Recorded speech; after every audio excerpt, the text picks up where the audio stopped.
जीरा प्लस और चाय के साथ इस चैंपियंस ट्रॉफी में मैं करूंगा गुफ्तगू आपसे only on Rameez speaks, brought to you by Zeera plus. South Africa ने फ्लॉलेस हैंड खेला और चारों शाने चित कर दिए इंग्लैंड को। इंग्लैंड के अलार्म बेल्स बज जाने चाहिए थे भारत में जो ये व्हाइट बॉल का मैचेस खेले थे, क्योंकि 7-1 से शायद शिकस्त हुई वहां पे।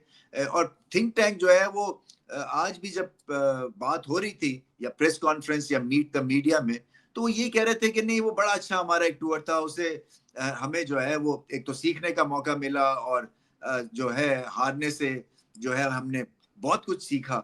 सो हारने से तो हार ही आप सीखते हैं, जीत तो नहीं सीखते। मुझे समझ नहीं आती इस मंतक की, इस रीजनिंग की, कि इसका मतलब क्या होता है। जब आप हार गए तो इसका मतलब है कि आपको चेंज करना। चले एक मैच हार गए, 2 हार गए, मगर 8 में से अगर आप 7 मैच हार जाते हैं तो इसका मतलब है आपकी टीम जो है वो ठीक नहीं है। और वही बात है कि एक हठधर्मी पकड़ी हुई है इंग्लैंड की टीम ने व्हाइट बॉल क्रिकेट में, टेस्ट क्रिकेट में भी, कि हम तो अपने हिसाब से खेलेंगे और हमने अटैक करना है, चाहे विकेट कीचड़ हो, चाहे विकेट पे घास हो, चाहे विकेट 2-2 गज स्पिन करी हो, हम नहीं मानेंगे। हम अपनी स्किल्स को बैक करेंगे। और स्किल्स जो है वो इतनी ज्यादा अंडर प्रेशर आती है क्योंकि इतना रिस्क उठाते हैं मोस्टली इंग्लैंड के बल्लेबाज कि अपने आप को चांस ही नहीं देते हैं। एक रिस्की शॉट से दूसरी जब मारते हैं उससे बड़ी रिस्की शॉट, फिर तीसरी रिस्की शॉट, और फिर आउट हो जाते हैं। तो कोई रिदम ही नहीं पकड़ती है इंग्लैंड की इनिंग्स। जो रूट की एग्जांपल इनको लेनी चाहिए, जिनके पास दोनों किस्म की बैटिंग का एक फिलॉसफी है। शुरू में वो आराम से करते हैं, नॉर्मल अपनी बैटिंग इनिंग्स चार्ज करते हैं, उसके बाद इंप्रोवाइज करते हैं। आपने देखा ही है कि रिवर्स स्वीप बहुत अच्छी करते हैं, निकल के भी खेलते हैं, स्पिन को बहुत अच्छा खेलते हैं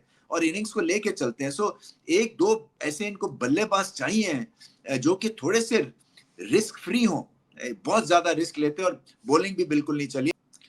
जीरा plus moment of the match,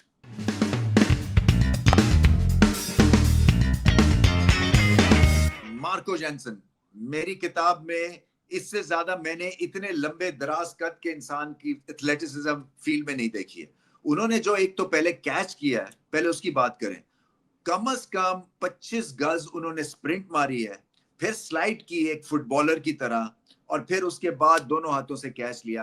वो आप यूट्यूब पे जरूर देखेगा, क्योंकि आई थिंक इस टूर्नामेंट में कम ही इतना अच्छा कैच किसी ने लिया है। और फिर जो बॉलिंग की उन्होंने, लंबे कद के थे, ये ऑस्ट्रेलियन सॉइल था।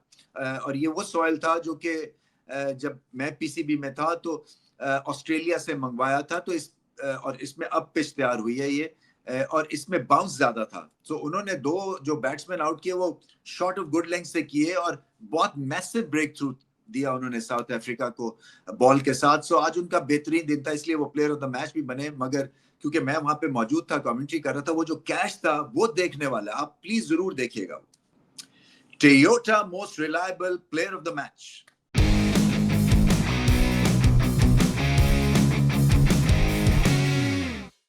Heinrich Klaasen. क्लासी बैटिंग की उन्होंने। बड़ा जरूरी था साउथ अफ्रीका के लिए कि वो फॉर्म में रहें, क्योंकि इंजरी हो गई थी। फिर इंजरी के बाद आना बड़ा मुश्किल हो जाता है।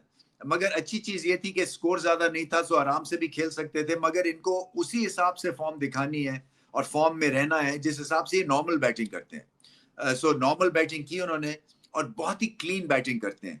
इनकी जो सबसे अच्छी बात यह है कि ये सिर्फ छक्के नहीं लगाते, मगर टेक्निकल एतबार से प्रॉपर बैटिंग करते हैं और हर पिच के ऊपर। फिर इसीलिए सक्सेसफुल है कि ये टेक्निकल एतबार से भी बहुत ही रॉक सॉलिड है। कई दफा तो मैं ये भी महसूस करता हूँ कि जैसे बोर हो जाते हैं ये, इतना इनके पास पोटेंशियल और टैलेंट है, ये समझते हैं कि ये जो मुकाबला है ये मेरे लिए उस हिसाब का नहीं है जैसे मैं मांग रहा हूँ। सो कई दफा बोर्डम का भी शिकार हो जाते हैं, 70-80 करके ऐसी उठपटांग शॉट मार के आउट हो जाते हैं। मगर बैकफुट पे स्पिनर को छक्के अगर कोई लगाता है तो ये लगाते हैं, प्रॉपर हिटिंग करते हैं। नॉर्मल शॉट्स भी आज लाजवाब खेले वो। और इनकी जो असल बात है, जो एक इनकी बैटिंग का एक बहुत बड़ा प्लस है, ये स्टिल रहते हैं क्रीज पे और कोई ट्रिगर मूवमेंट नहीं है, ना आगे जाते हैं ना पीछे जाते हैं। और फिर उसके बाद जब गेंद डिलीवर होता है तो तब ये मूव करते हैं। सो बहुत लेट बॉल को खेलते हैं और फिर पॉजिटिव इंटेंट है। सीरियस से ये इंडिविजुअल है, ज्यादा बात नहीं करते, अपने बल्ले को बात करने देते हैं। और इनका इस तरह से फॉर्म में होने से एक तरह से मैच विनिंग एसेट मिलता है साउथ अफ्रीका को मिडिल ऑर्डर में। सो ये नायाब एक तरह से तोहफा आप कह लें या एक प्राइसलेस एसेट है साउथ अफ्रीका के पास। क्योंकि मिडिल ऑर्डर में अगर आपके पास ऐसा प्लेयर है जो 30 बॉलों में 60 कर देगा तो वो मैच विनर है।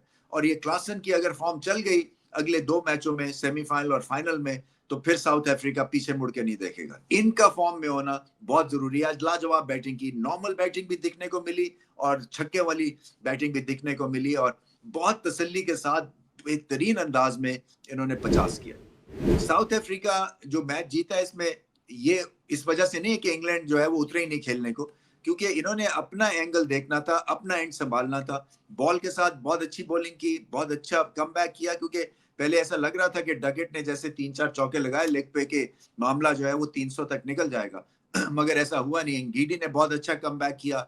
इसी तरह से जो बाकी के बॉलर्स ने, केशव महाराज ने बहुत अच्छी बॉलिंग की, 10 ओवर में 35 रन दिए, विकेट भी मिली उनको, ढीली लाइन पे बॉल किया उन्होंने। रबाडा अच्छी बॉल, जॉनसन ने तो कमाल कर दिया, पहली 3 विकेट उन्होंने बाउंसर से 2 विकेटें ली, उसके बाद फील्डिंग लाजवाब की, 1-2 बड़े ब्रिलियंट कैचेस उन्होंने किए। सो आज बहुत अच्छा दिन था साउथ अफ्रीका को और इस हाई के साथ उनको उतरना है मैदान में, क्योंकि सेमीफाइनल तक तो पहुंच गए हैं मगर फाइनल खेलना है, फाइनल के बाद जीतना है। देखिए ये पिछला 1-1.5 साल बड़ा अच्छा है साउथ अफ्रीका की जो टीम्स का, चाहे वो विमेंस की टीम हो या मेंस की टीम हो, फाइनल तक पहुंचते हैं मगर उसके बाद लड़खड़ाते हैं। तो इनको रिलैक्स करना है, ओवर कॉम्प्लिकेट चीजें नहीं करनी है, क्योंकि अगर आप यही बार बार अपने आप को बैक करेंगे कि मुझे जीतना और मैंने अपनी बेस्ट इनिंग्स और बेस्ट बॉलिंग करनी है और हम पूरी साउथ अफ्रीका के दिल जीतेंगे, प्रेशर क्रिएट हो जाता है। प्रेशर क्रिएट नहीं इनको करने देना और फॉर्म को बरकरार रखना है। सही टाइम पे पीक करेंगे तो फिर ये चैंपियंस ट्रॉफी भी जीत जाएंगे।